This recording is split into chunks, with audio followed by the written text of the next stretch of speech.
Where's Mr. Tomlin? There he is. Somebody, there's a mic right behind Mr. Tomlin. Congressman, it's obvious that the Trump administration has no use for the Constitution whatsoever. And today's news reports brought forth the fact that the Immigration Department is now sending letters to natural-born citizens of the United States telling them to leave the country. What can Congress do to put a stop to this kind of nonsense coming out of the White House?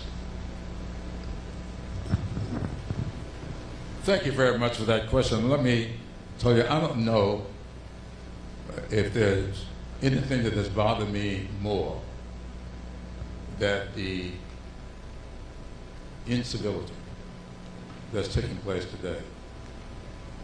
I think all of us know we want everybody coming here to come legally. We want that to happen. We also know that we have a constitution.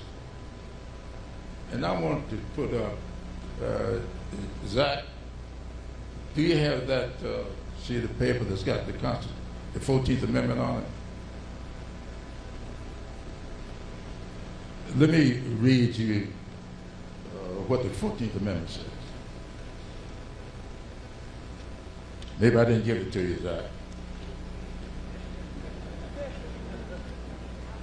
The Constitution in the 14th Amendment says all persons born or naturalized in the United States and subject to the jurisdiction thereof are citizens of the United States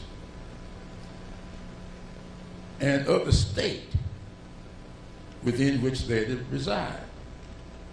No state shall make or enforce any law which shall abridge the privileges or immunities of the citizens of the United States. But here is the biggie. Nor shall any state deprive any person, not citizen, nor shall any state deprive any person of life, liberty, or property without due process of law. That's what the Constitution says. And what it says is simply that even if you are not a citizen, if you're a person in the United States, your freedom, nor your life, nor your property can be taken away from you without due process. That's what it says. So what can we do? We can continue, and I understand that Bernie Sanders and what's the name, AOC, had 36,000 people at a meeting there a couple of days ago. Because I'm going to put y'all up against that 36,000. They were not in a so-called blue state. People are concerned today like they've never been before. So I've been called upon my friends in the Congress to continue to meet with people. I'm here with you tonight at the heart of my district. But next week, I think I saw, Crystal, where am I going next week? I'm going to Spartanburg. Nobody in Spartanburg votes for me. And where else? Beaufort. And I'm going down to Beaufort. Because I think that people need to get in touch with what it is that we're up against. And I'm going to give you a good example. We're in the right place for this. When Mrs. Briggs and Harry and the rest of the people who signed that petition right here in Somerton, that was the first of 5 cases that got to the United States Supreme Court. When the case got to the United States Supreme Court, Earl Warren, who had been a Republican governor of California, was sitting there he was the Chief Justice of the United States Supreme Court. When the case got up to them, the case was 9-0 in favor of the people of Clyburn County. Let's just suppose, sitting in the White House at the time was President Eisenhower. Had been elected in 1952. He was sitting there as the President of the United States when that 9-0 decision got up to him. It went against every moray in South Carolina. And Eisenhower enforced the law. Suppose Eisenhower said that irrespective of this 9-0 decision, I don't know what Eisenhower felt about it, but as President of the United States, he had the responsibility to enforce the law. A 9-0 decision was rendered by the Supreme Court in favor of that gentleman. They're sitting in El Salvador in that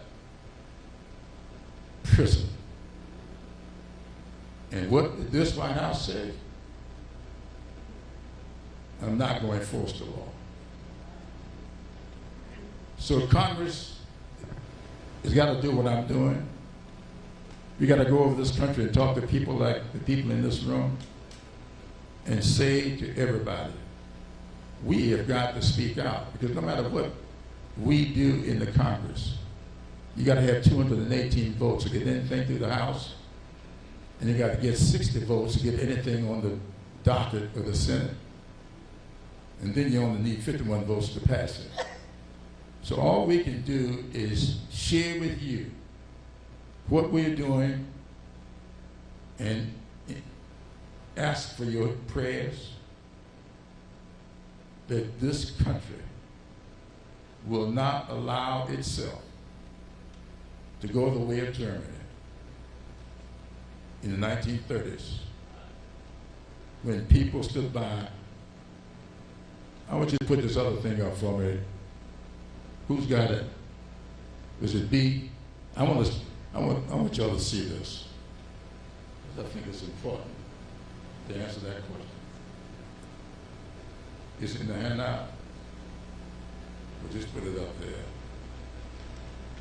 In Germany, first they came.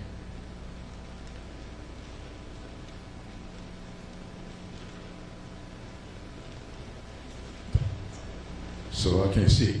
Y'all got this in your handout? I want y'all just to look at that and read that. What happened when Germany came to this same question that was just asked. And what they said, first, they came for the communists. And I did not speak out, because I was not a communist.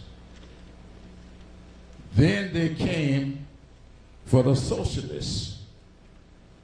And I did not speak out, because I was not a socialist. Then they came, this thing is hard for me to see, for the trade unionists. And I did not speak out, because I was not a member of a union. Then they came for the Jews. And I did not speak out, because I was not a Jew. Then they came for me. And by that time, there was no one left to speak out. And we remember what happened to the Jews. So we're going to have to speak out. We got to break our silence. And this is not about Democrats and Republicans. My parents were Republicans. My mother and father were Republicans. I love them. I don't hate Republicans. I do hate liars.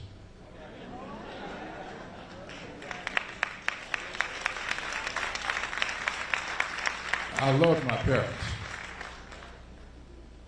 And so that's the difference. People are going to have to speak out because we don't have 218 votes in the House. We need 218. We don't have 60 votes in the Senate. We need 60 votes.